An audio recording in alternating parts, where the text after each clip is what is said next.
So discover the past, evidence of the Exodus.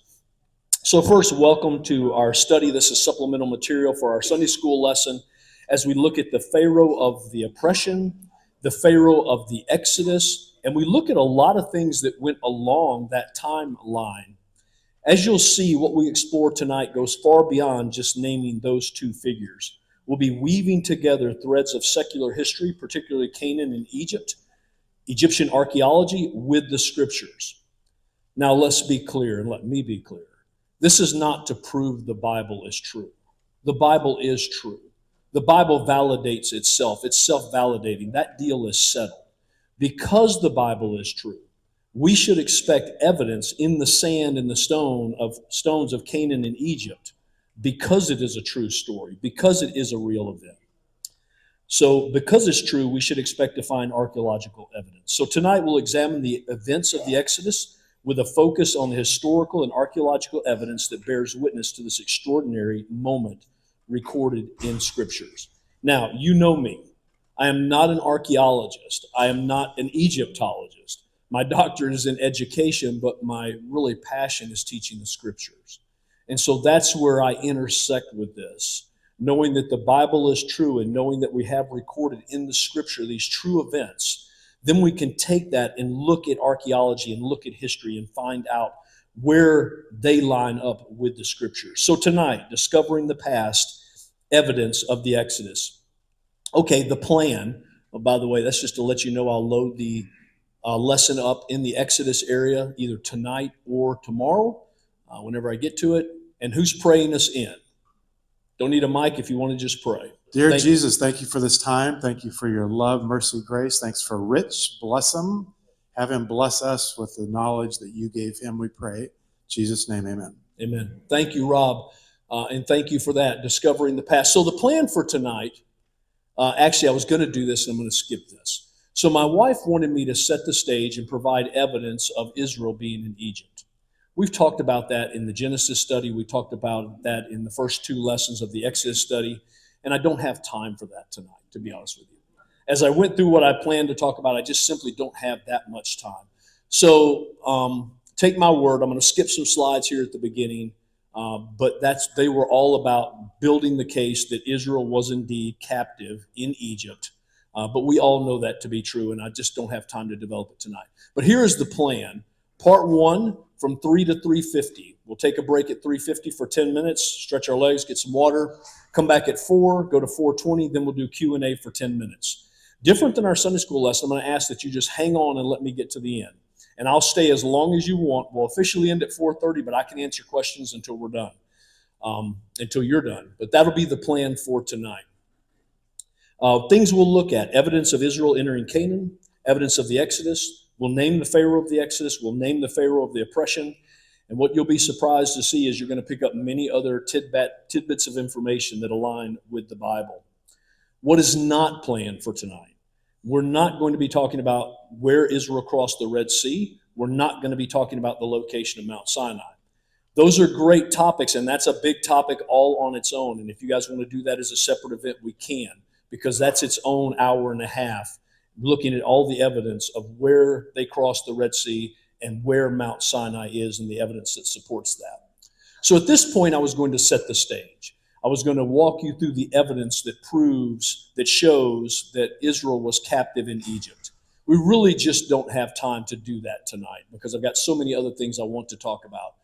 But we know from our study in Genesis and in the early chapters of Exodus that the nation of Israel went into Egypt 70 strong, the family of Jacob.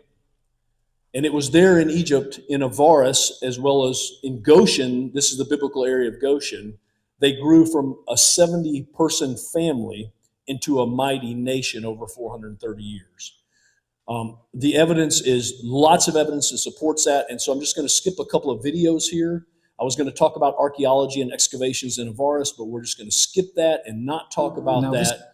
And we're not going to talk about that, and we'll just get beyond that because I've got a lot of things that I want to talk about. So if you have questions about that or like that evidence, I can share that with you separately. But let's cut right to the chase. The problem with dating the Exodus. Why are we still talking about this? And the challenge with identifying in dating the Exodus is really multifold. Number one, the Bible does not name the Pharaoh. That's the first problem. If the Bible named the Pharaoh, we would be done talking about it. We would just say this is his name and move on. Number two, Egypt's historical records contain significant gaps in time and in some cases kings, from king to king, and even from one reigning group, one dynasty to another. Three, two cities are mentioned in the Exodus narrative, Python and Ramses. These city names suggest a later date. That fact alone has drug in a lot of confusion on this whole topic. Ramses the second, Ramses the Great, is a pharaoh in the 19th dynasty. He's 150 years from the date of the Exodus. That fact alone, the city being named Ramses, has created a lot of confusion. So what has happened is scholars have proposed a wide range of pharaohs for the Pharaoh of the Exodus. In fact, it would be easier to name the pharaohs who've not been named as pharaohs of the Exodus. That's how widespread it is. Equally, what has happened is scholars have taken one of two paths. They've either looked at Egyptian chronology and said, we can't trust any of it, throw it out the window and just start guessing around for pharaohs. Or they've done the opposite. They've looked at the biblical chronology and said, well, this can't be trusted, thrown it out the windows and just started looking for pharaohs. We're not going to take either of those approaches. Now, there is a conflict, and it's a chronological conflict, and I want you to see it because we're going to unravel it. When we overlay the events of the Exodus, and again, I'll get to why we know it's 1446 here in a moment, but when we overlay the events of the Exodus with the pharaohs of the 18th dynasty, because that's when it would have happened, it gives a very confusing picture. For example, the Exodus would have occurred early in Amenhotep II's reign. That's a problem. Amenhotep launched three major campaigns into the Levant. We'll talk about what the Levant is, but it's the area of Canaan. It's the promised land. The 3rd, 7th, and 9th year of his reign. It is very unlikely, each one of these blocks is 2 years. It is very unlikely while the Exodus is happening, the next year he launches a major campaign into the Levant with his northern army decimated. That's unlikely. So this doesn't make sense. Equally, as we look back to the birth of Moses, it indicates he would have been born in Amenhotep I's reign. Then he would have been there in Egypt for Thutmose II, Thutmose the first, second, and third. Well, the narrative doesn't imply that there's these multiple pharaohs while Moses is alive. And so as we do this, it doesn't make sense. It doesn't align. And that's been part of the problem, is that when you take the known dates of the Bible, and let's talk about them, we'll explain why this is a known date. What happens after this date? They leave Egypt and 40 years of wilderness wandering. After that 40 years of wilderness wandering, what happens? The conquest. The conquest, scholars tell us, took about 20 to 30 years. So, imagine 10 to 15 blocks out here of conquest. These are 2-year blocks. But this doesn't make sense when we look at it this way, and that's been the prevailing problem as scholars have tried to tackle this. When you overlay all this, it doesn't seem to work. So I'm proposing, and here you go. I'm just telling you, the 18th dynasty went from 1570 to 1292.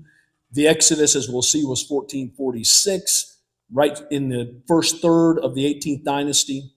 Unless the Egyptian chronology is way off, the Exodus happened in the 18th dynasty. No one's arguing that, but this doesn't make sense, and that's been the problem. So what I'm proposing is a different approach. Tonight, rather than trying to force biblical chronology to line up with the uncertain historical Egyptian timeline, we'll take what we know to be true and work from there. Instead of trying to match specific dates, we'll look for a pattern of evidence.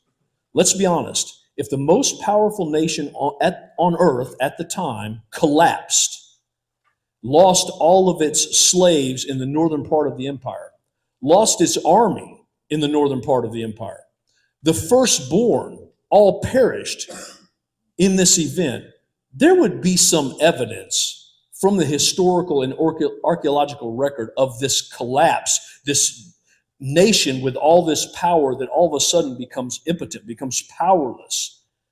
And I would argue that this traumatic event does leave a trail. it does leave a trail in the sand, in the stones, in Egypt and Canaan. So now let's start with what we know. And I've been saying this for the last 3 weeks as I've been shamelessly plugging our time together. 1 Kings 6 tells us exactly when the Exodus happened. In the 480th year, after the people of Israel came out of the land of Egypt, okay, there it is, 480 years after that, in the 4th year of Solomon's reign over Israel, in the month of Ziph, which is the 2nd month, he began to build the house of the Lord. Okay, fair enough. But what worked through it? According to this verse, the construction of the temple began 480 years after the Exodus. It began 480 years after, which happened to coincide to the 4th year of Solomon's reign.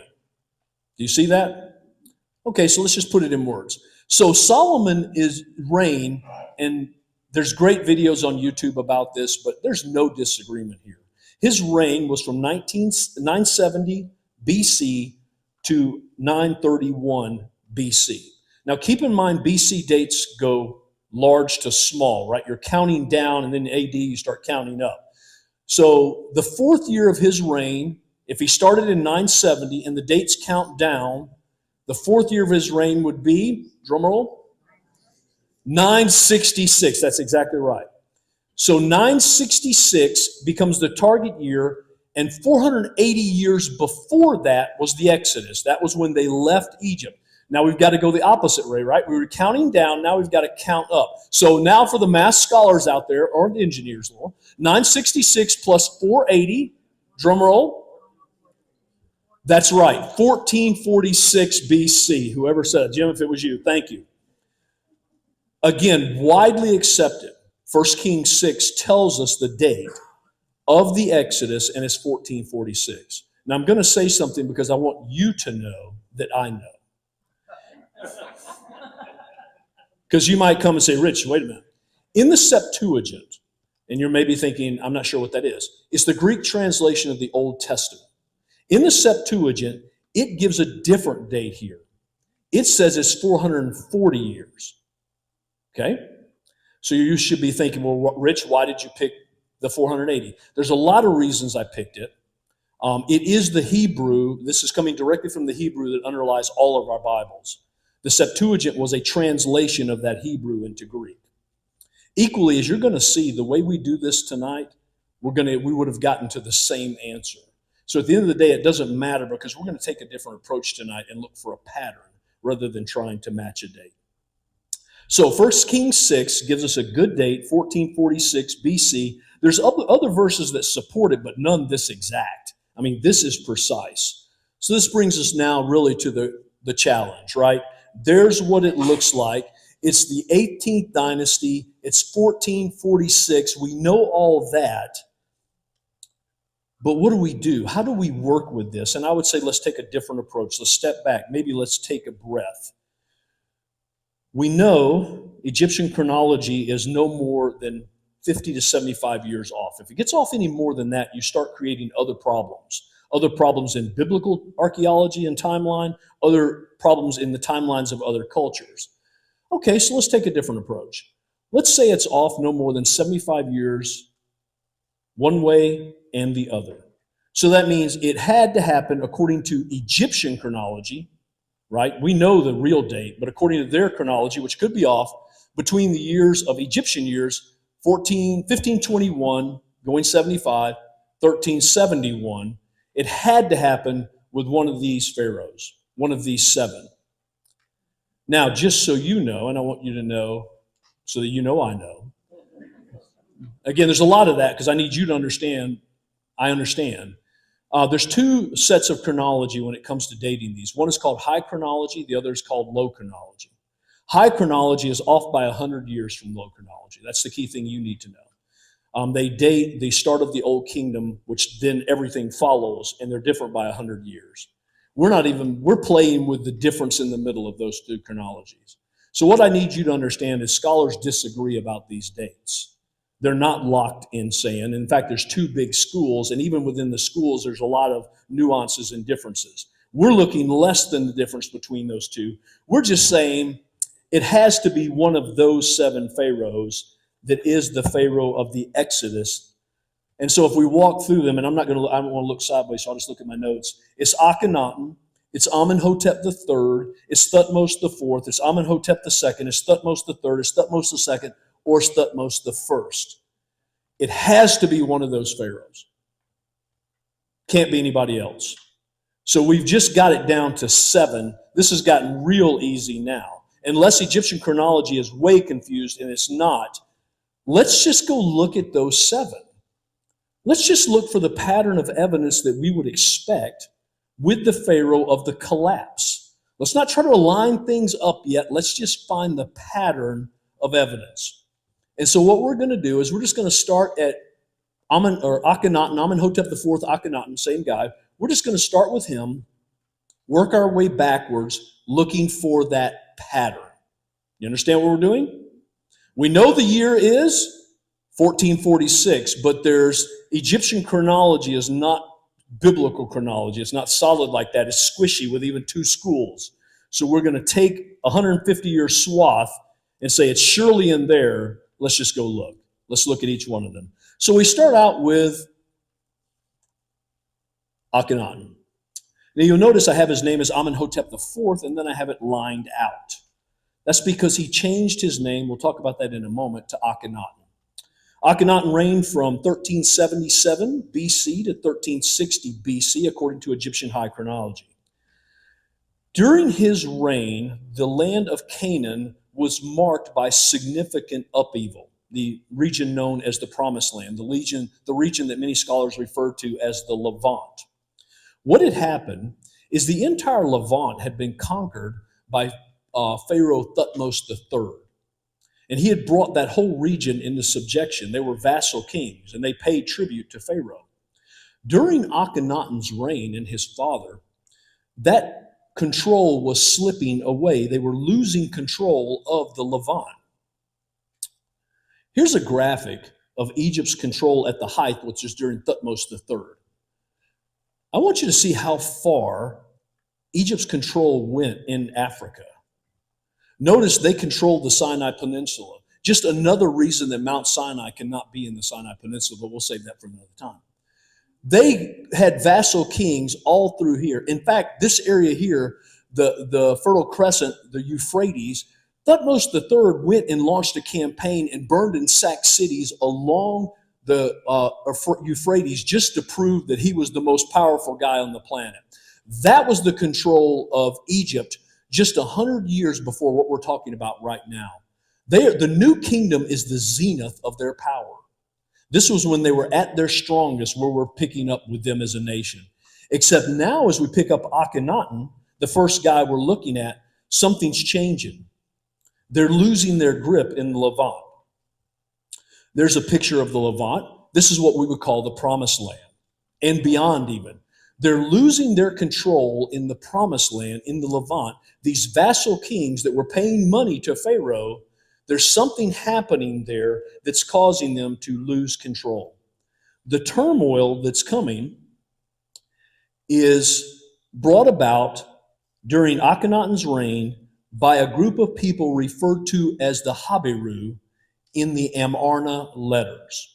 The Habiru were sweeping through the land and conquering towns and cities according to the Amarna letters. Now, at this point, you should have 2 questions. Question number 1, Rich, who in the world are the Habiru? Great question. We'll talk about it. Question number 2, what in the world are the Amarna letters? Yeah, okay, great questions. These are good questions. The Amarna letters. We'll start there, and we'll end up with the Habiru. The Amarna letters are a collection of clay tablets written in cuneiform, discovered in the ancient city of Akhenaten. Akhenaten was the capital of Akhenaten. We'll talk about him more. We're just now beginning to talk about him. But he actually moved the capital from Thebes, changed the name to Akhenaten after his name, which he changed to Akhenaten, because that was the name of the god he worshipped, Aken, which we'll talk more about him in a minute. According to worldhistory.org, the Amarna letters are a body of 14th century BCE correspondence exchanged between rulers of the ancient Near East and Egypt. Think of the Levant and beyond. They are perhaps the earliest examples of international diplomacy. The most common subjects include diplomatic marriage negotiations, declarations of friendship, and exchanges of materials. These letters were found in Akhenaten, which was Akhenaten's capital. I know you're right, Rich, you're killing me, right? Okay, maybe this is easier.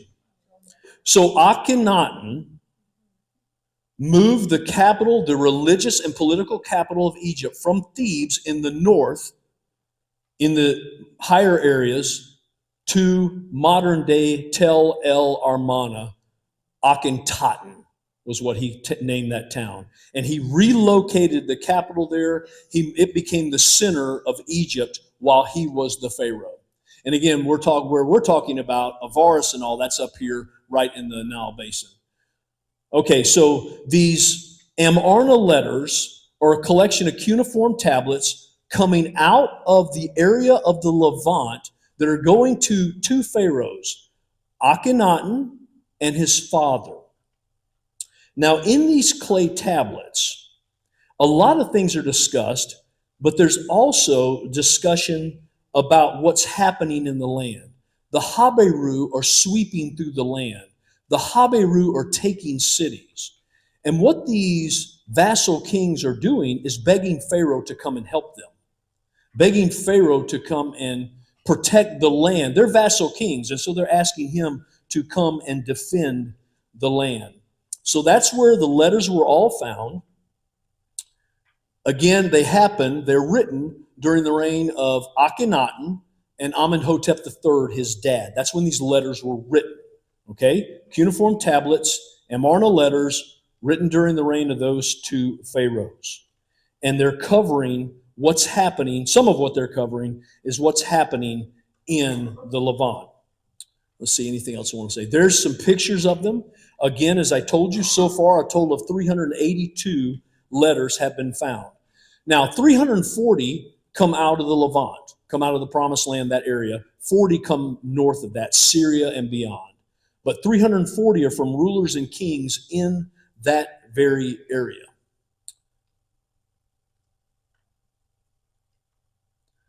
Now, the tone of the message of these things is striking.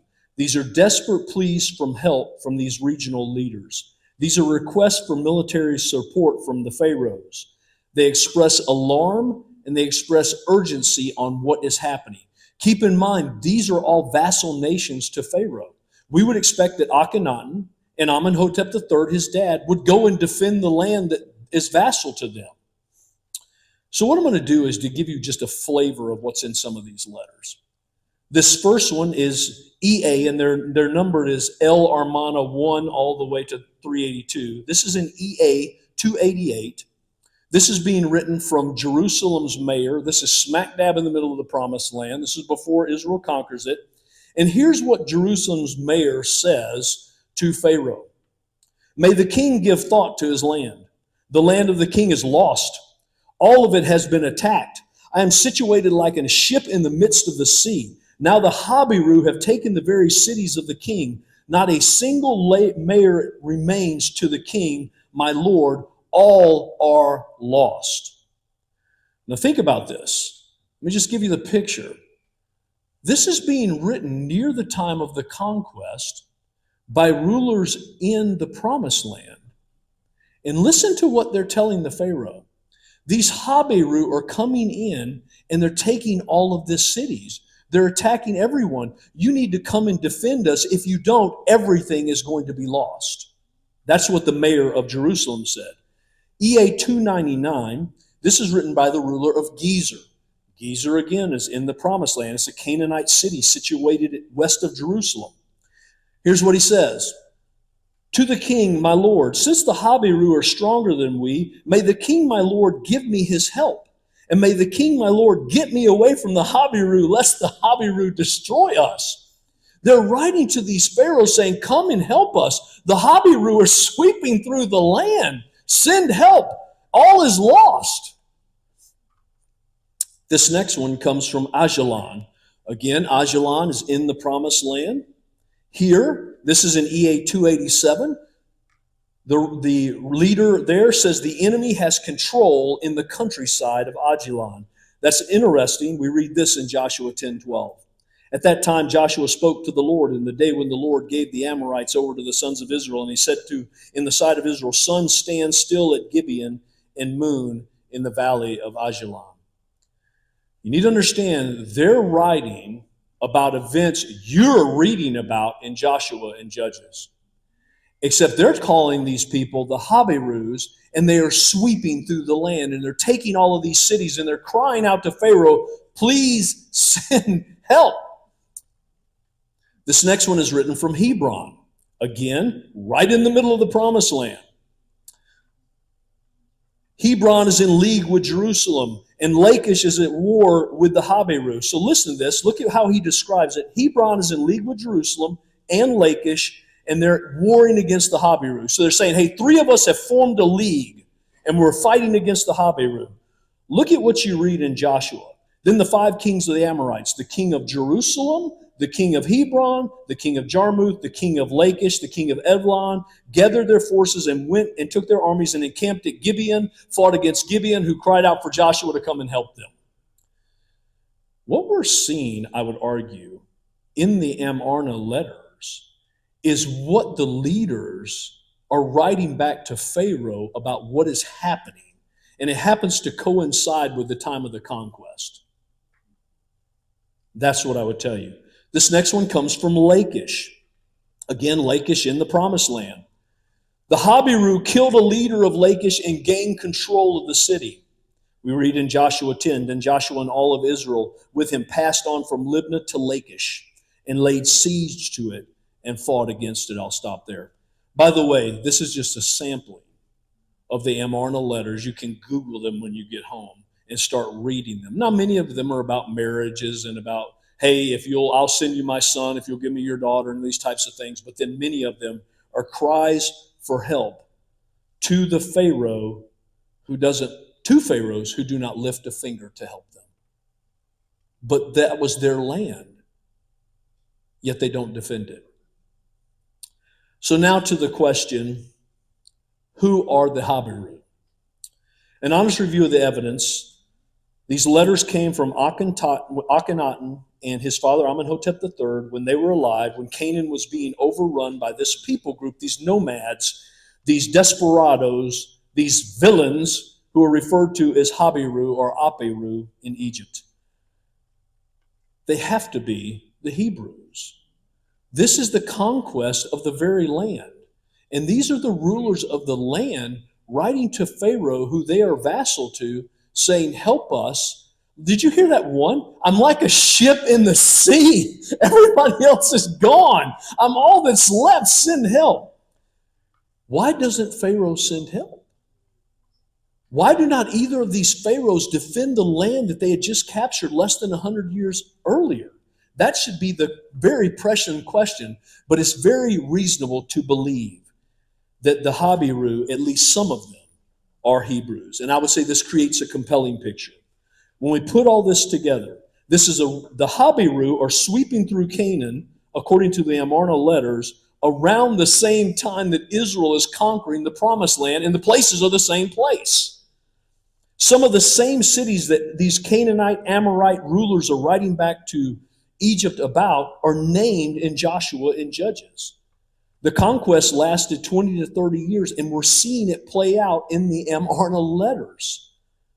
The timeline, although I'm beginning to wonder, it may be off a little bit, but it's pretty close, because when we look back at it, and you have it in front of you, and I don't have it close by, it's very close.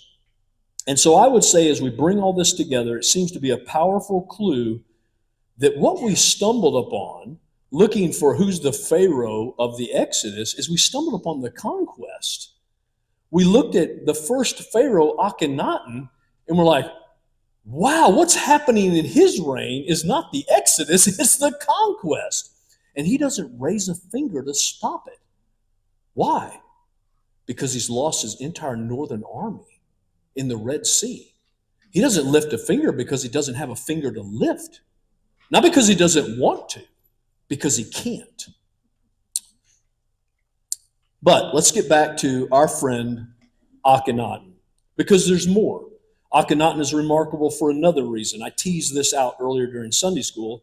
It was during his reign the long-standing polytheistic tendencies of Egypt were totally dismantled. They were totally rejected, and they were replaced with monotheism. He demanded worship of one God, Aken.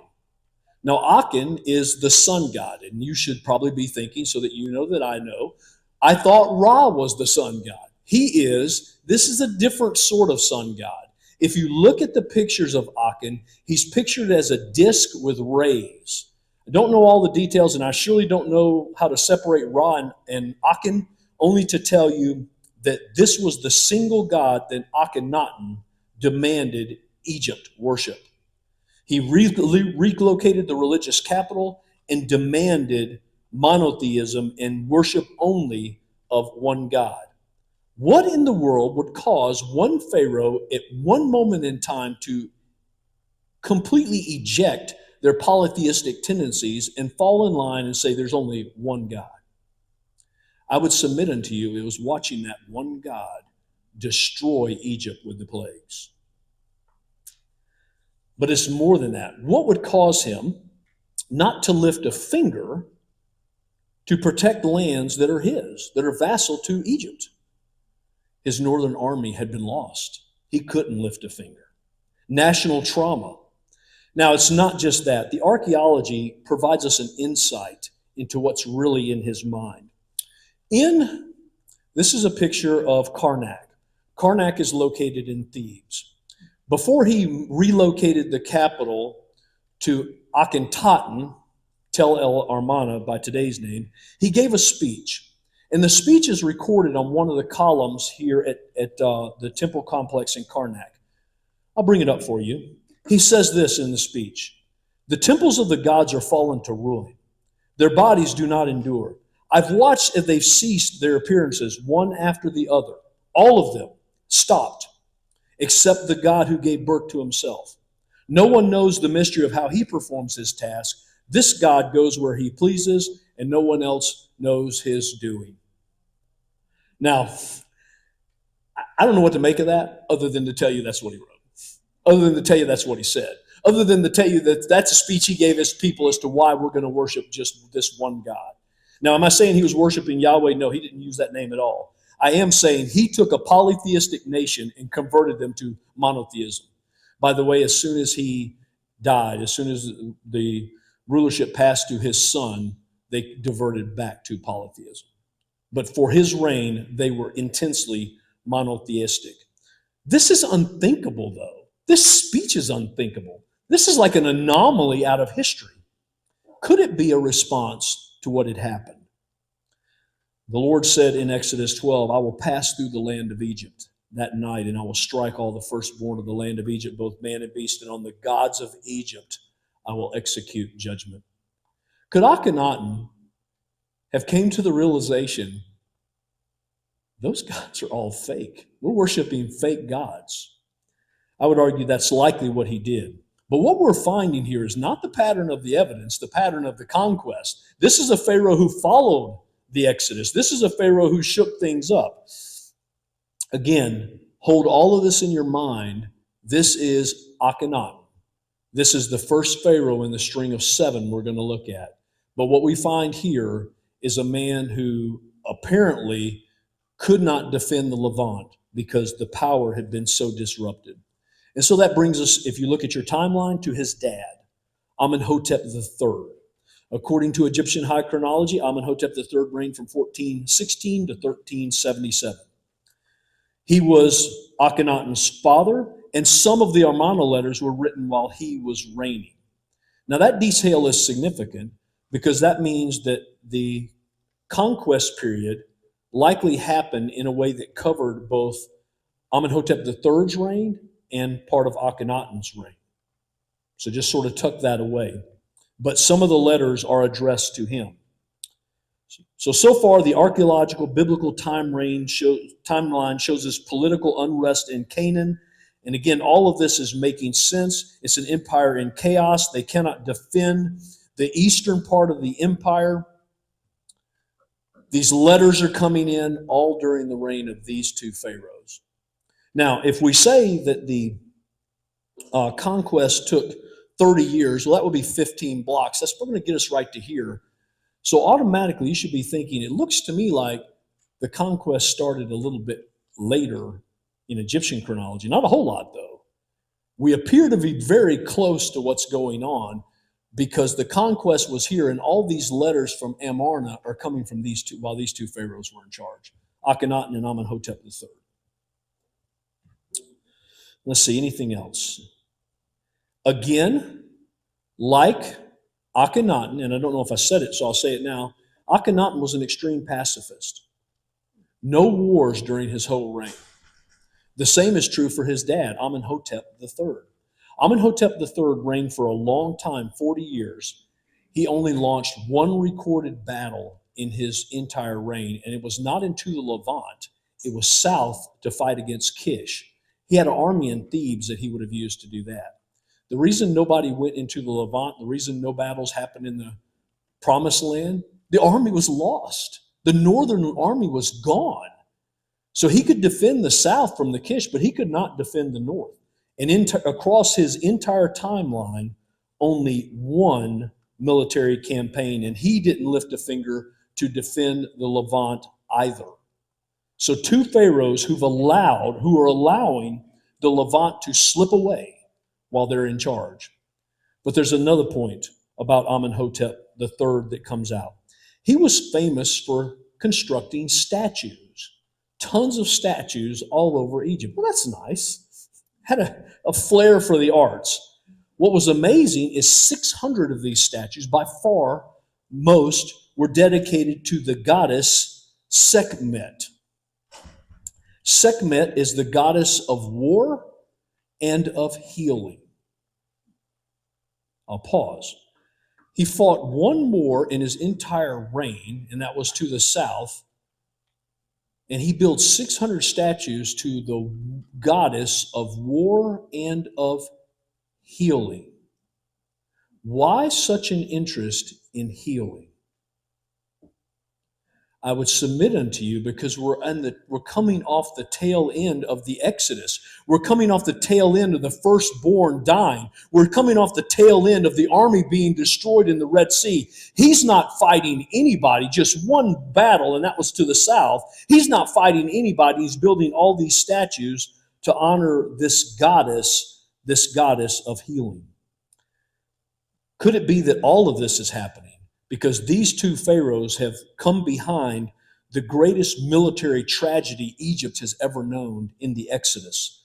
Not only do they not have a stomach for the fight and to protect the Levant and defend the Levant, they don't have the power to fight. They don't have the army to fight. They have an army to the south, and that's it. But there's another piece of interesting information.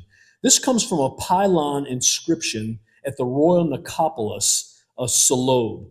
So this is Amenhotep III's royal palace in Solob.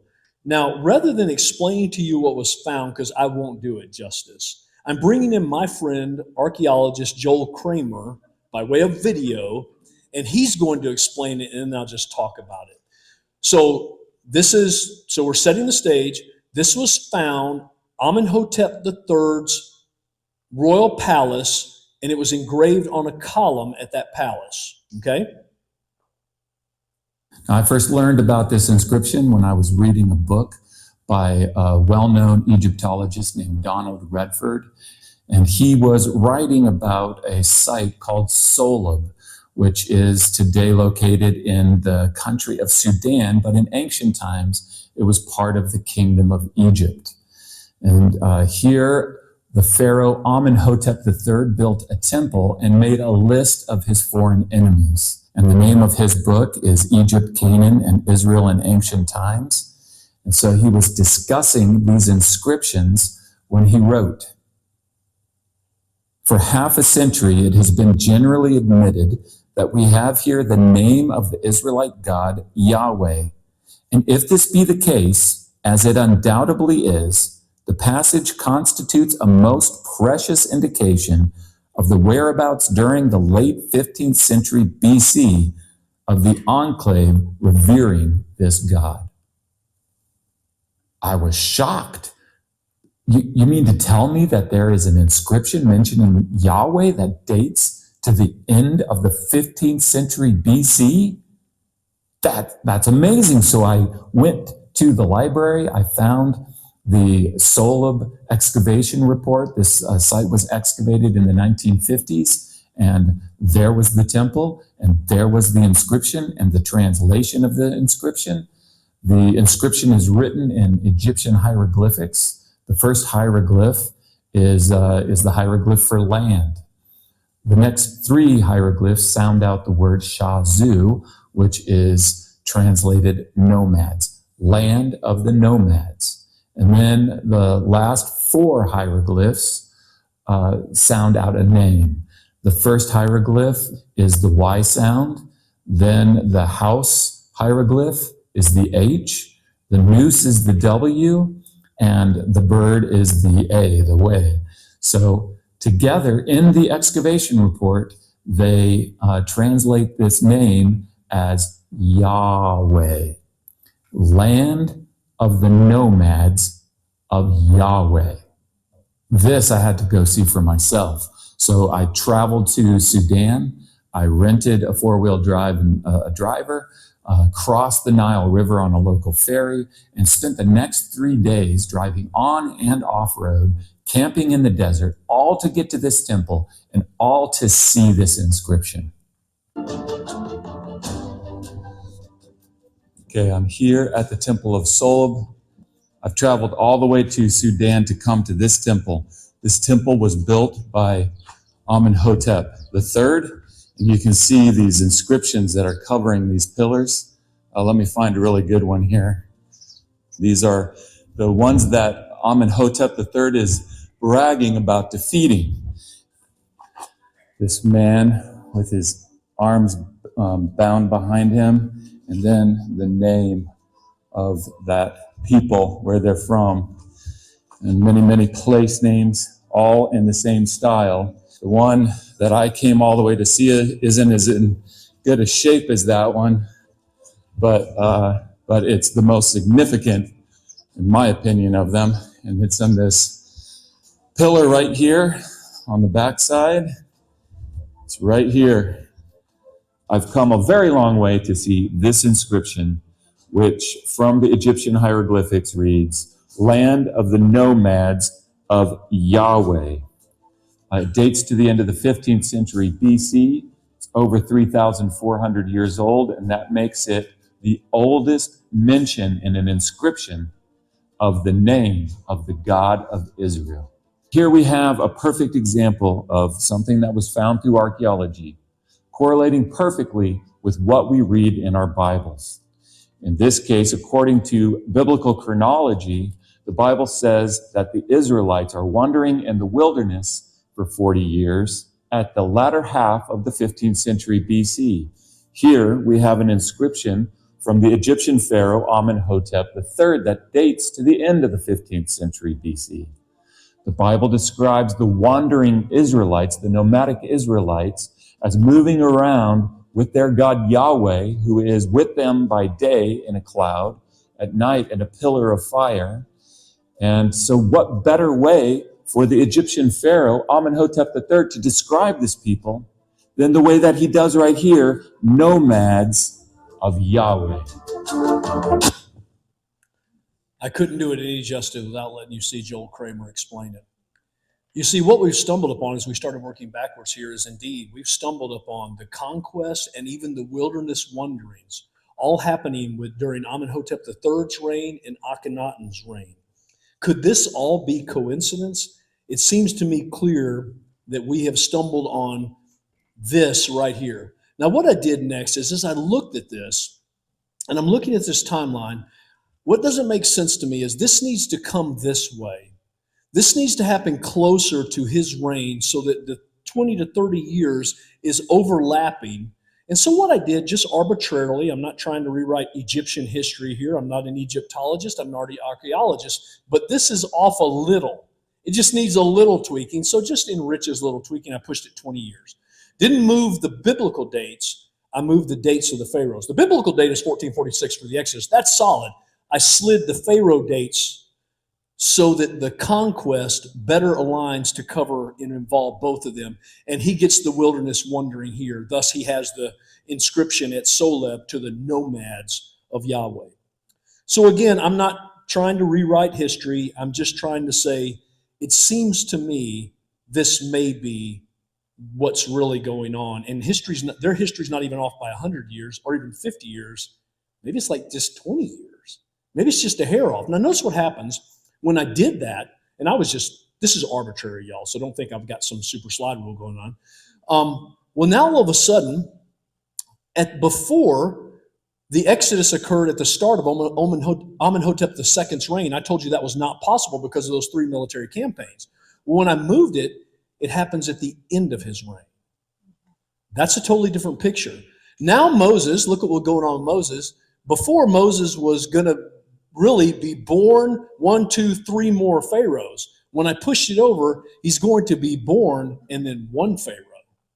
And he may have been born with that in the time of that pharaoh. It's right there at that time. So it changes everything when you move that.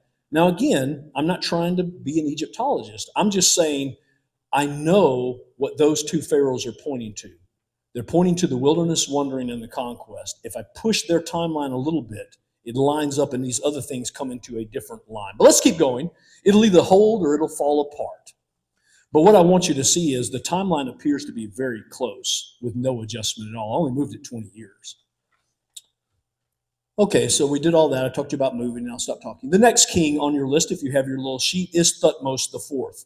1426 to 1416, I call him the surprising Pharaoh. Now you're thinking, well, Rich, why is he a surprise? He never should have reigned. You should be thinking, Rich, how do you know he never should reign? You weren't there. We know because of the dream stela. This is the Great Sphinx of Giza, about 2,500 years, about 1,000 years before the dream stela. The dream stela was commissioned by Thutmose IV.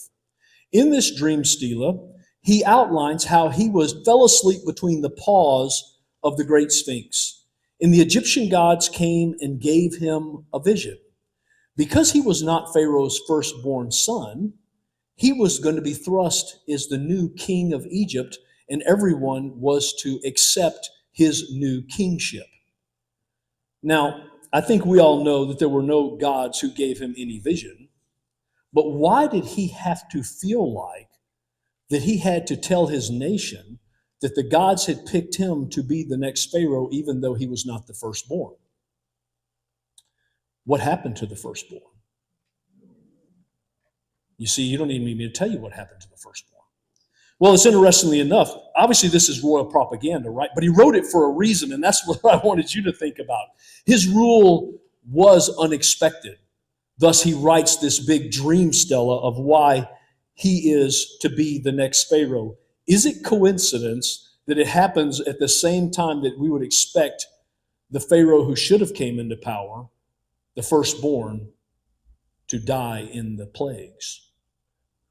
I would say it's more than a coincidence. Okay, so scholars will tell us that what happened here is likely he killed his older brother and came in. There's no records that support that. That's completely conjecture. I would argue that what has happened is exactly what we've seen happen. That's when it's happening. What's happened is his brother, his older brother, who should have taken the throne, died in the plague. And he is trying to justify why he should be the next Pharaoh. He has been thrust into this unenviable position.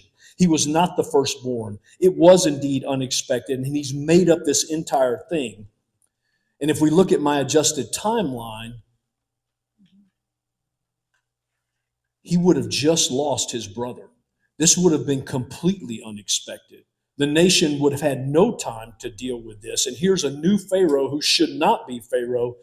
Is this just coincidence? I would argue that it's not. Now, as you think about this, if he was the son who came, who's in front of him? The Pharaoh of the Exodus. This person here has to be, if all of this is true, the Pharaoh of the Exodus. Now, before we talk about him, he cannot be a firstborn himself because all the firstborn died. So he has to be a Pharaoh who's not a firstborn who comes to power. And we know his son can't come to power because his younger son came into power, because that's the dream, Stella. That's what that's all about. So I'd like to introduce you to his dad, Amenhotep II.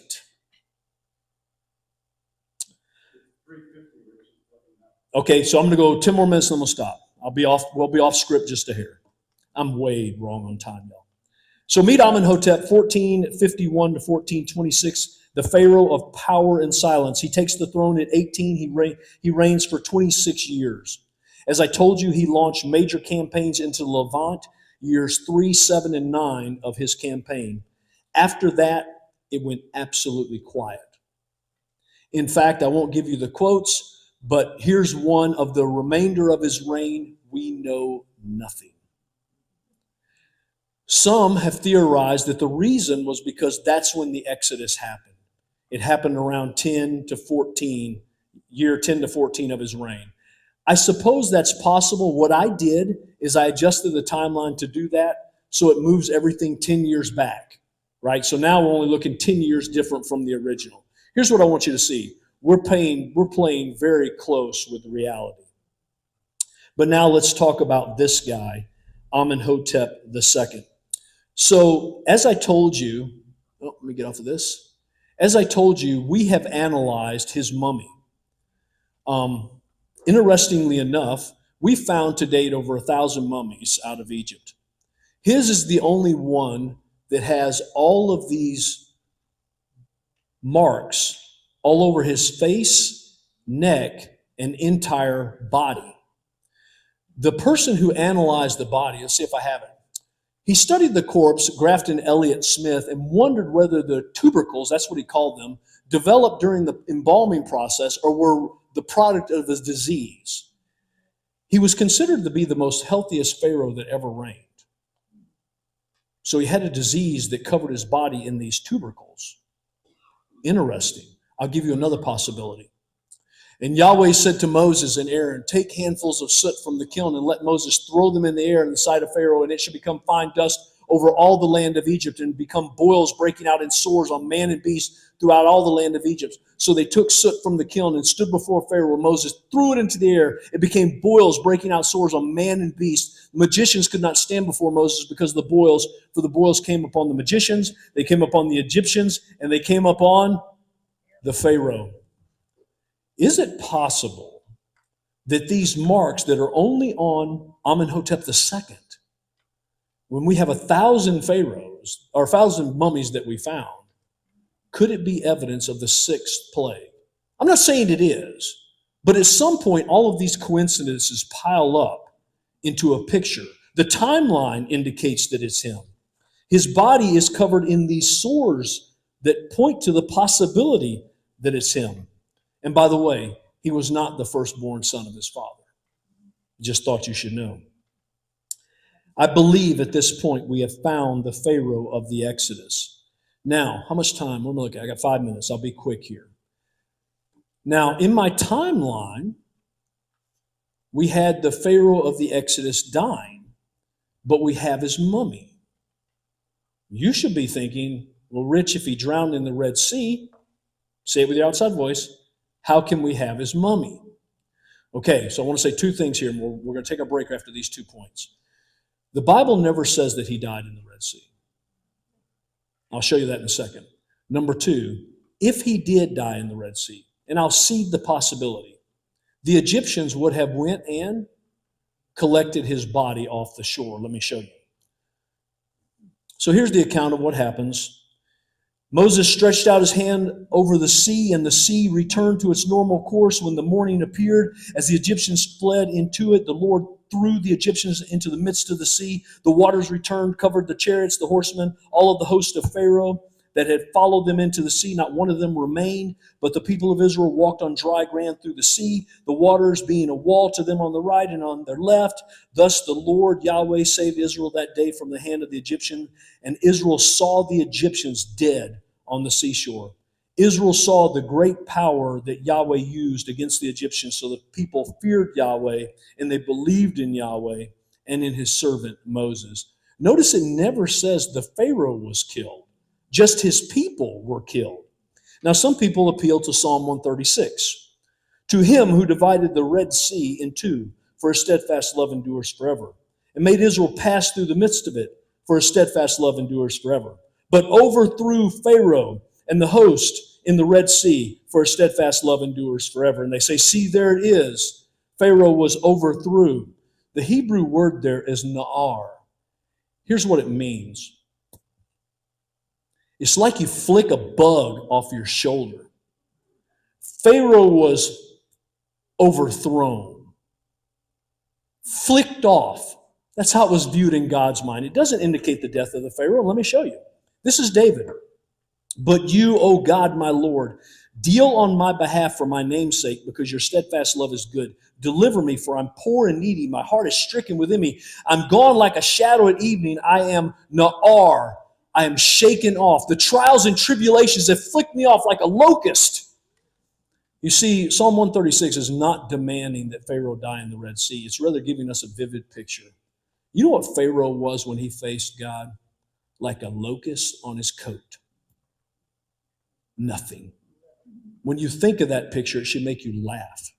Here's a man fighting against Yahweh. And we're going to pause right there. I'm not done yet, but I would argue that we're building a strong case that Amenhotep II is the Pharaoh of the Exodus. And we didn't start with him. We worked our way backwards into him. And all of the events are backing down into him as being the Pharaoh of the Exodus. So let's take a break. It's like 3 minutes till. Let's come back at like 7 minutes after, and we'll pick back up. Fair enough?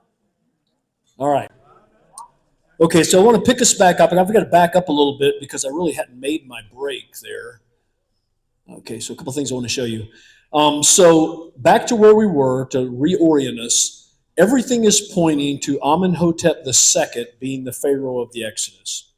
In riches, arbitrary readjustment of the timeline, it shows that he died around the time of the Exodus. But keep in mind, the Bible doesn't require that. It doesn't demand that.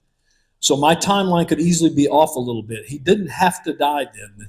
The words don't demand that. It never says that. But by my timeline, that little arbitrary shift that I did to get this to line up right, it just happened to give that picture. Now, I do want to take you to Amenhotep's tomb. It was discovered by Victor Leray in 1898. Here's a picture. Oh, let me get there. There's a picture of the front of the tomb. Pretty unassuming. Keep in mind, he had to dig down through sand and all kinds of, as you might imagine, to find the entrance into his tomb. We looked at this in Sunday school, so I'll be brief. I just want you to see it. Once he found the entrance and was able to remove what was blocking the entrance, he found a narrow shaftway that was descending. Can you imagine? He found it, and him and his guide went in with a candle, okay, into the tomb of Amenhotep. He didn't know who it was. Well, actually did. He saw some fragments at the front that indicated it was Amenhotep II. But he traveled down this with his guide and a candle, and he reached this area here, a shaft going down. It's lucky he didn't fall in the shaft. They had to go and get a ladder and ladder down to the bottom of it, and then put the ladder on the other side and ladder back out. He then found this 2-columned room, and then he found this said 4 here, but it's really 6-pillared room with these burial chambers. I showed you this in Sunday school. This is the 6-pillared room. This is what he found via candlelight. Now, it didn't have a wood floor. We put it in. The wood floor came in later, and that was just to protect it. That is the room. If you go, you can see to the Valley of the Kings. This is what you will see if you take a tour of Amenhotep II's tomb. Now, we're going right now. So I'm going to take you on a very short, I want Joel Kramer to talk about his tomb and some of the things we found.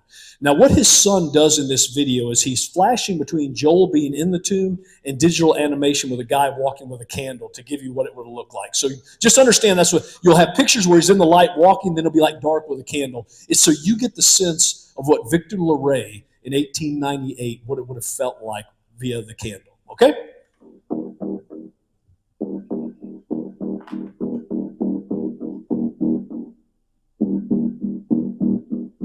Lorraine wrote, "At the end, a door opens into the darkness. We advance, and with astonishment, we distinguish an immense room, entirely decorated, supported by 2 rows of 3 pillars on which are painted life-size groups representing a king in the presence of a deity. It is indeed him. It is indeed Amenhotep II." Wow, this is the 6-pillared room. At the back of the 6-pillared room, Lorraine descended the stairs leading down to the royal sarcophagus, whose lid had been removed by the looters. Lorraine wrote, "Is the open sarcophagus empty? I dare not hope otherwise, for pharaohs have never been found in the necropolis of the Valley of the Kings. All royal mummies have been removed in antiquity and placed in a safe location. I reached the sepulchre with difficulty. I read everywhere outside the name and title of Amenhotep II. I lean over the edge, advancing a candle. Victory! A dark coffin is there at the bottom.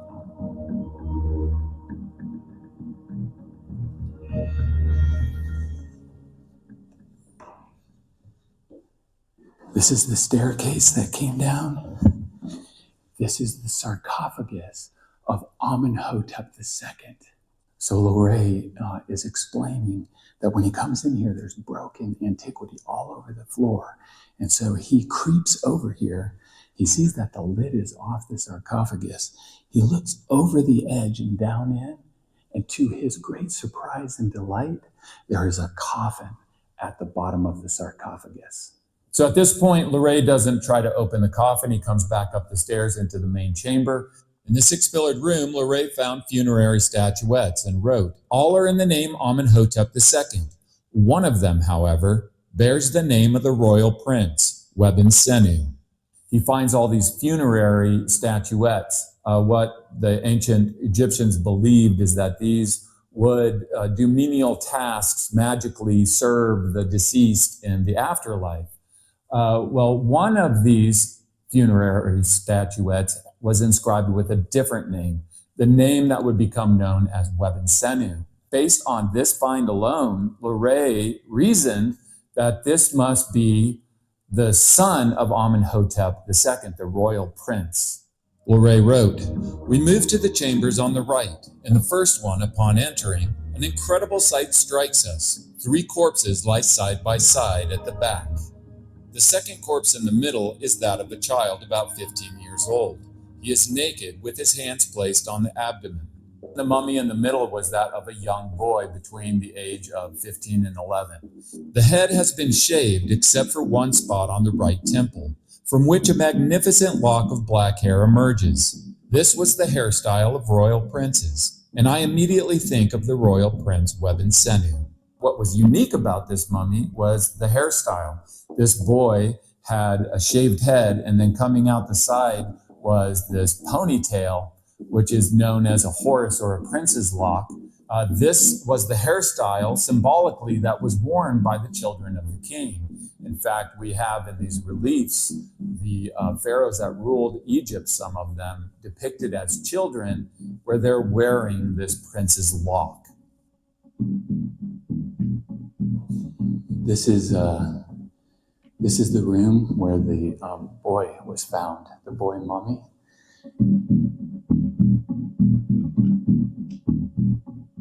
Oh, that's where his mummy is. Okay, this is the mummy of the boy that's still in this coffin in the room where it was discovered. I'm just in shock here because I was not expecting the mummy to be here. I'd read that he is still in the room here, but inside this coffin is the mummy with a prince's lock that is the most probable mummy to be Webensenu. Lorraine continued, "The royal prince Webensenu, this until now unknown son of Amenhotep II, of whom I had noticed a funerary statuette in the great room, and one of whom I was later to find canopic fragments." This is the passage where they found the canopic jar fragments and lids. So afterwards, what Lorraine also found in the tomb was these fragments of what are called canopic jars. And one of them was inscribed with the name Webensenu, and also had the saying, king's son of his body. Now, what is a canopic jar? In the mummification process, they removed the organs from the body and they treated them separately. And eventually they were placed in what is called a canopic jar. And then oftentimes the jar was inscribed with the name of the deceased whom these organs belonged to. And so this was slam dunk evidence that Webensenu was buried in this tomb, because here we have his organs in this jar inscribed with his name. So the interpretation of Luray was very logical and obvious. He identified the mummy of the young boy as the royal prince, the son of Amenhotep II, and that this was his mummy. Now, it's not just Luray's interpretation, but we have the standard work of the royal families in a book called The Complete Royal Families of Ancient Egypt. The entry in this book for Webensenu reads, son of Amenhotep II, died as a child and buried with his father in tomb KV 35, where his probable body still lies, named on the block statue of Minmos from Karnak. This inscription from Karnak specifically mentions Webensenu as the son of Amenhotep II. Okay, so we think we found the Pharaoh of the Exodus. We open his tomb, not only do we find his body there that's covered with these bumps, but we find the Pharaoh's son in the same tomb. Now think about this. His son would have had to die before him to be placed into the same tomb, because when the Pharaoh died, they sealed the tomb at his death. So that means his son died sometime before him, was placed into his tomb, and then he died later. I would argue that fits the exact timeline of the Exodus. The boy died in the 10th plague. His father would die subsequently after that, possibly in the Red Sea, but not a necessity. I would argue again, can this all be coincidence, or all these pieces pointing to the story of the Exodus as it is contained in our Bible? And there's a picture of the boy, but you've already seen him. Now, at this point, we were going to go into an intermission, so just skip this, no intermission for you, and we get back to what we were doing. Okay. So we started this evening, this was going to be my after intermission discussion. We started this evening looking at accepted high chronology of the pharaohs, in particular of the 18th dynasty. We started with Akhenaten, working our way backwards, and we started seeing a timeline develop. A timeline that included the conquest, the wilderness wandering, the Pharaoh who came after the Pharaoh of the Exodus, the one who was not the firstborn son, Thutmose IV, all the way to the Pharaoh of the Exodus. We saw his body. We saw what is likely the royal son in the same tomb with him. Well, you should be wondering, well, what would have happened, Rich, if rather than doing what we did, starting with Akhenaten, we'd have started with Thutmose I? What if we had started on the other end and worked our way that direction? Great question. Let's give it a shot. Let's see what would happen. Let's start that way. Okay, I introduce you to Thutmose I. You got him on your little diagram. We're jumping 75 years forward and saying, well, what if Rich would have started here? What would we have found? This is one of the most powerful pharaohs known. He is known for massively expanding Egypt's borders. He created a massive Egyptian slave army, and he's known for this massive labor force. As you look at Amenhotep I, you see a very powerful pharaoh reigning and ruling during a very powerful Egyptian time. There's no signs of cracks in the nation. There's nobody pleading for help that they're not helping. This is a powerful pharaoh ruling a powerful nation. I would argue what we have done as we jump forward is we've now jumped right into the end of the 400 years when these were very powerful pharaohs leading up to the Exodus. Thutmose I fits the bill for one of these pharaohs. Now, this is the original timeline, right? And we saw that there's Thutmose I way out there. Here's Rich's adjusted timeline, right? So Moses is going to be born not up there in Amenhotep I, but Thutmose II. And then here's the one where we adjusted by 10 years closer. So those are the three timelines we're playing with. I just want you to see them, but I still believe this one is pretty close to correct. Now, what's interesting as we look at Thutmose I is he was just a powerful pharaoh. That's enough. It's his children that are extremely interesting. He had two children. Well, he had a number of children, but two that matter for the story. The first was a royal daughter by his queen. Her name was Hatshepsut. You see her name right here. We will talk about her in a minute. Now, there's some debate if he had a royal son by the queen or not. Some people say he did not. Some people say he did, but the boy died. Either answer is fine. He did have a son by one of his concubines, by one of his lesser wives. His son's name, he named him Thutmose II. On his deathbed, he appointed the kingship to pass to his son born of a concubine, Thutmose II. To secure his power, he had his son from the concubine marry his daughter born of the queen. He had his son, Thutmose II, marry Hatshepsut, the royal daughter, to solidify his power because he was an illegitimate son born of a concubine. So in order to secure his reign, that's what he did. So now let's talk about Thutmose II, the illegitimate king married to the royal daughter. Thutmose II. 1512 to 1504 BC, very short reign, only 13 years. Evidence of his mummy indicates he was in very poor health. Remember, he was married to Hatshepsut, his half-sister. She was the royal daughter. He was the illegitimate son. I say that because I'm fixing to plant a seed that I want to water. I want to tell you something else about him that comes out of Egyptian history. It's the Aswan inscription. This records Thutmose II's campaign into Cush. That would have been south. As I live, he writes, as Ra loves me, as my father, Lord of the gods, praises me, I will not leave a male alive. This was a very wicked ruler. Look how he goes on. This army of his majesty overthrew these foreigners. They took the life of every male according to all of his majesty's commanded, excepting the one of those children. They killed every male child with the exception of one Cush-born male child and brought him back to Egypt. This Pharaoh had a propensity for killing male children. Look back to the timeline. This was the time likely when Moses was born and he was reigning.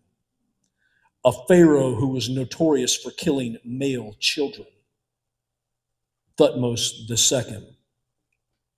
Now, as you're sort of playing with all this and what's happening, I now want to talk about Hatshepsut. So let's go back to the reign. You can see that Thutmose II reigned for a little while, and then he passed the baton to Thutmose III. By the way, Thutmose III was also born not of the royal queen, but of a concubine. Thutmose III began to reign when he was 2 years old. You should ask yourself, how could he reign when he was 2 years old?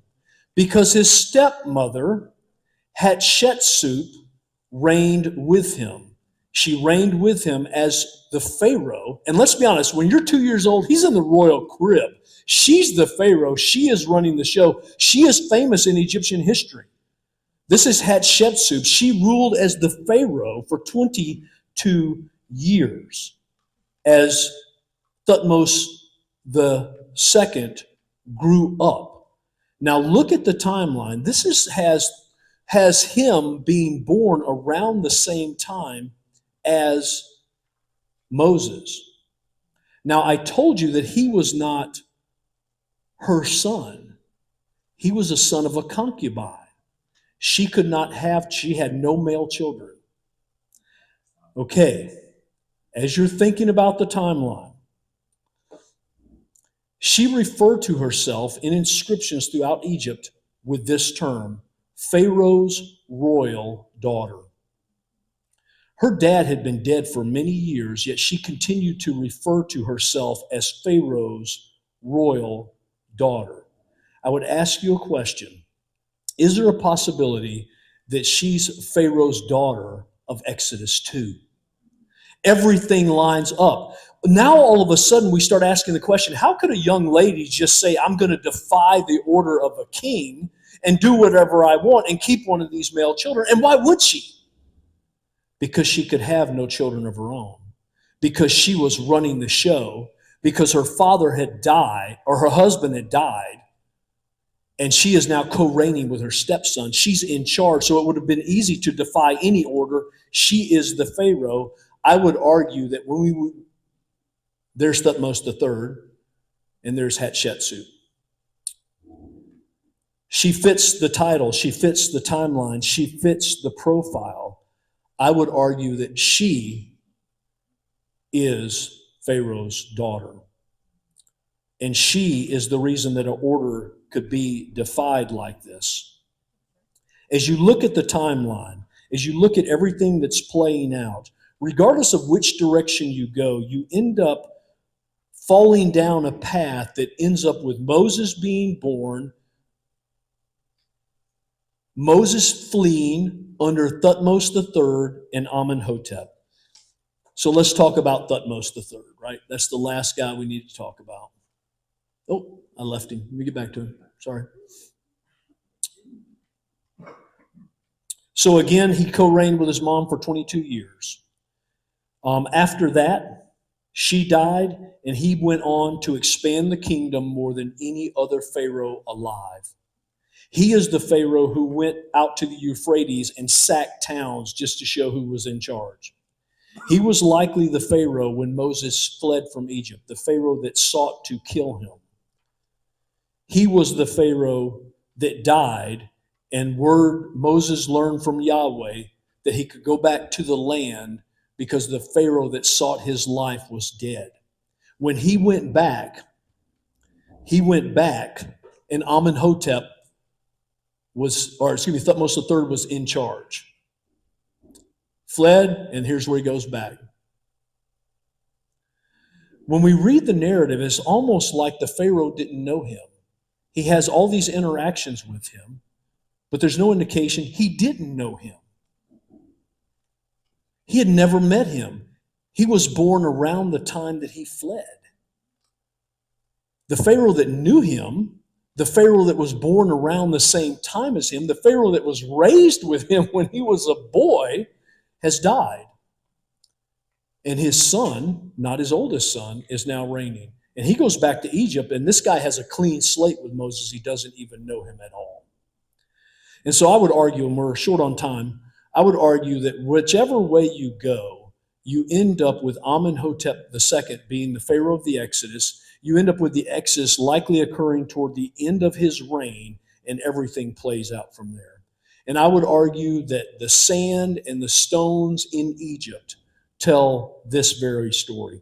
I'm going to wrap up and give us a couple of minutes for questions, but I do want to just make some points. And so let me stick close to my notes here. Well, maybe it's just all coincidence. Okay? Moses is likely born at the end of Thutmose II's reign, who was married to Hatshepsut, his royal sister.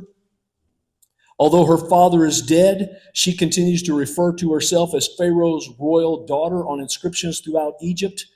And everything about her seems to fit the bill of Exodus chapter 2. Maybe it's just a coincidence. Second, is the reason Moses is allowed to rise to power because the Pharaoh Hatshepsut herself allows it?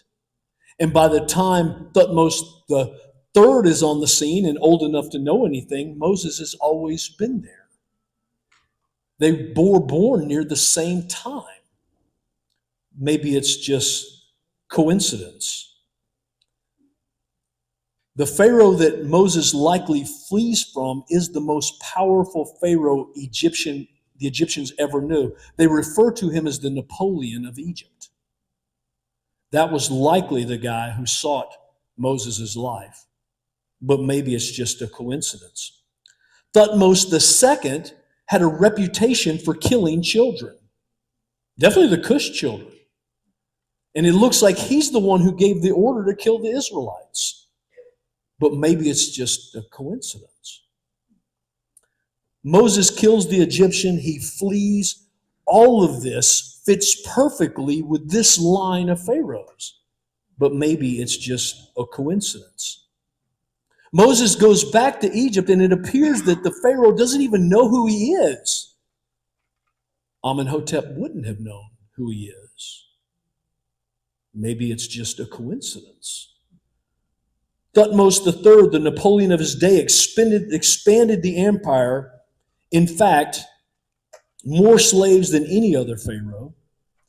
Amenhotep, the mighty warrior, enslaved 101,000 in one campaign. Amenhotep II was not a firstborn son, thus he could survive the plague, but maybe it's just a coincidence. His son, Weben-Sinu, is buried in his tomb. He would have been the royal prince who should have ascended the throne. Maybe it's just a coincidence. Thutmose IV, who's not a younger son, who's not the elder son, who's the younger son, ascends the throne and has to create the dream stela to validate the fact that he's the Pharaoh. Maybe it's just a coincidence. We could keep going, but at some point, my thoughts are, you're allowed a couple of coincidences, but not 20. So tonight, I realize we've gone very fast. I present to you the 7 pharaohs, of which one of them is definitely the Pharaoh of the Exodus. And I would argue that all the evidence points to Amenhotep II as being the Pharaoh, and everything that happens after him follows a predictable timeline. 40 years of wilderness wandering. The carvings at Amenhotep III's palace in Solem, to the nomads of Yahweh. The Amarna letters going to Amenhotep III and Akhenaten as the conquest begins and continues in the book of Judges. All of this cannot be a coincidence. What we've uncovered, I believe, is the Exodus out of Egypt, from the records in Egypt. Now, pause where I'm done. I have nothing else I want to say tonight. Questions? Anything you want to talk about? I just want to make sure. We're doing this? Okay. I just want to make sure all of this, including the video from today, is going to be on the website? All of this, including the video and the handout, is going to be on the website. Perfect. That's my question. So we've recorded it. It broke into 2, but I'll put it together and it'll just be one run on like it never happened. And you won't have to watch the 10-minute countdown. We'll strip that out. Other thoughts and questions? Shelley. Oh, sorry.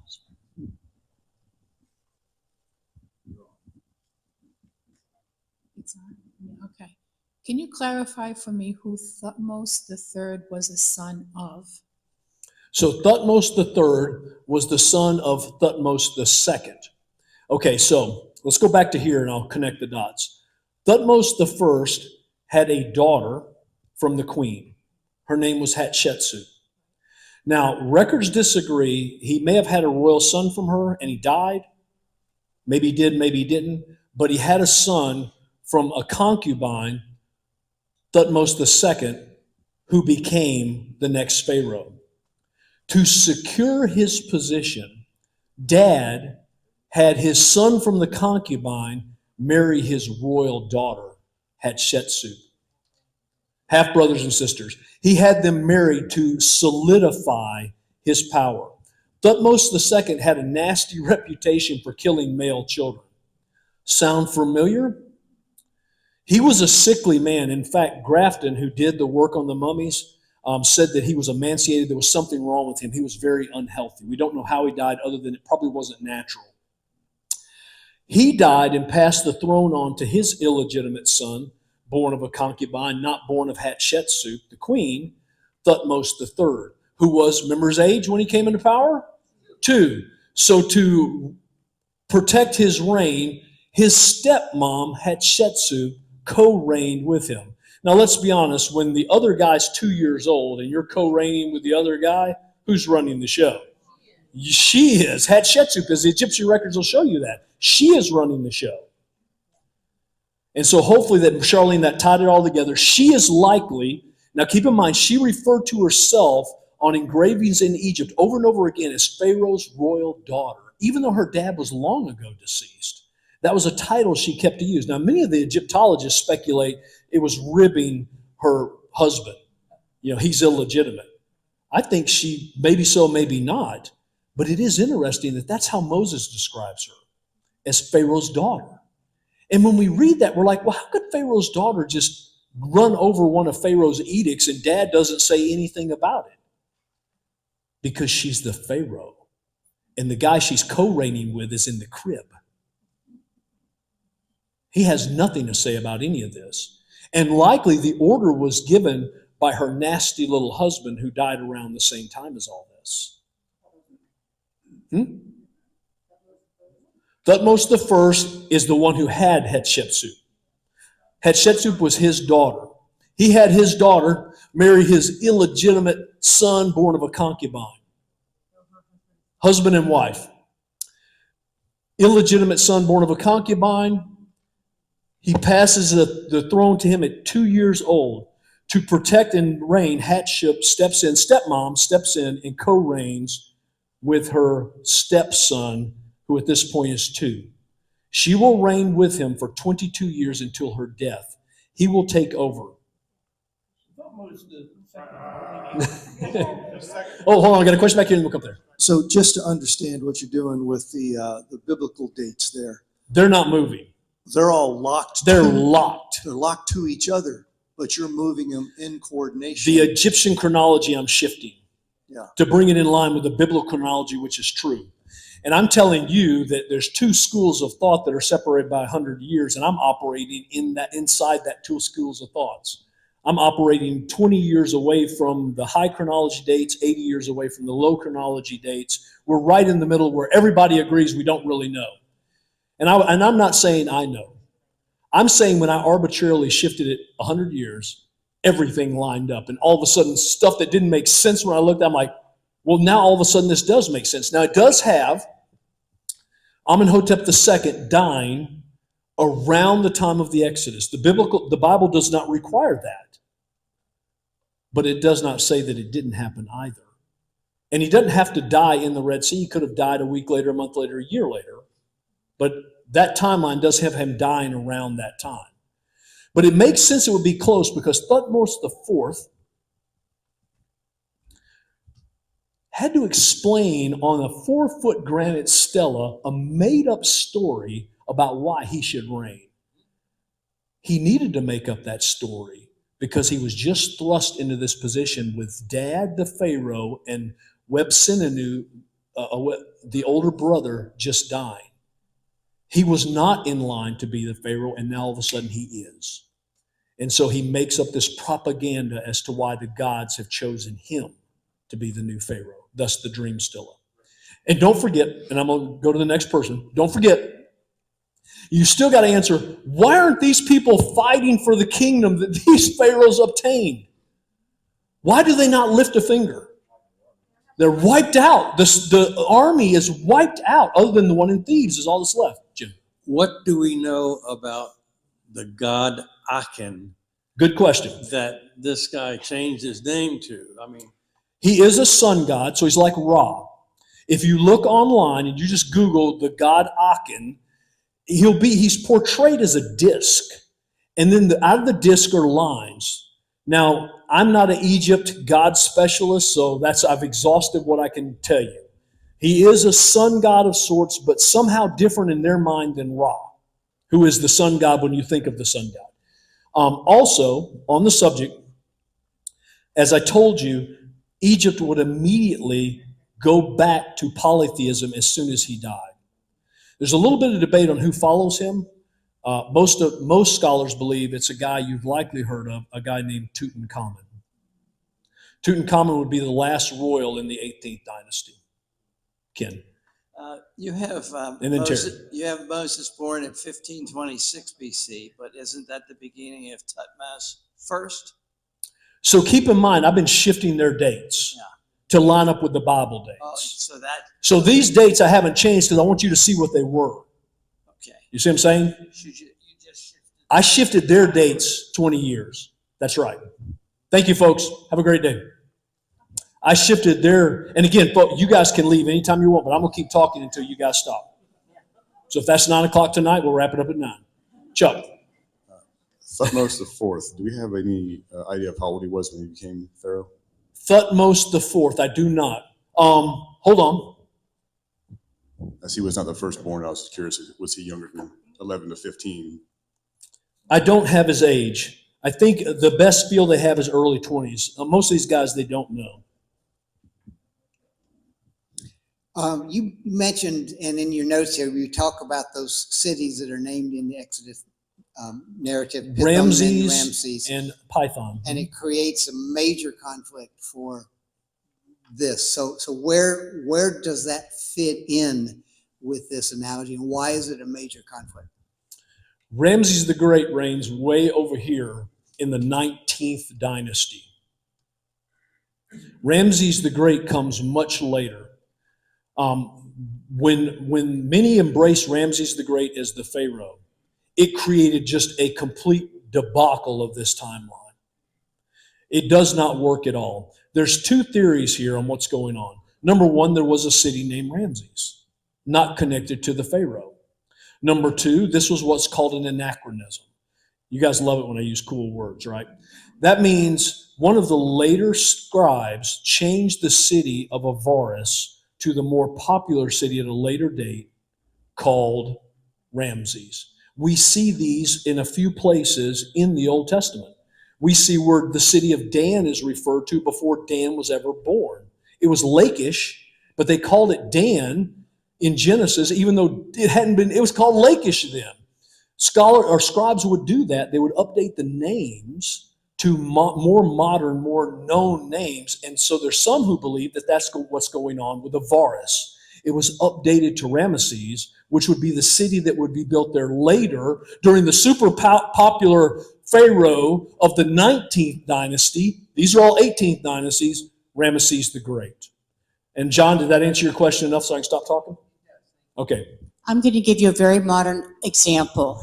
Jacksonville was named after Andrew Jackson, but before that it was known as Cowford because this is where the cows forded the river to get over to the slaughterhouses. So, I mean, here's a modern day example of cities changing their names. And someone would be writing a book and they would refer to Cowford, which was the name at the time, but because the name is now Jacksonville, they would call it Jacksonville. That's called an anachronism. They're reading the newer name back into the older narrative. And Gainesville, Florida was named Hogtown before. Hogtown! Gainesville. Okay, y'all. Any other questions? Oh, Very fitting, very fitting. Lynn has a question there, Rob. Will you include in your notes the coincidences that you read to us? Okay, so the question was, and by the way, I didn't read all you. I got tired of reading coincidences to you. I will. So what I will do is I'm going to do two things. I'll get it done no later than tomorrow. I want to give you some more reference, some video links to go watch if you have questions about these different topics. I want you to take my word about it. I want you to go read behind me, go watch behind me, go look behind me. And I will include my list of coincidences, which I think I stopped at 22. And then I said, oh yeah, and one more. So I think that's how I did it. Any other thoughts, questions? You did a great job, Rick.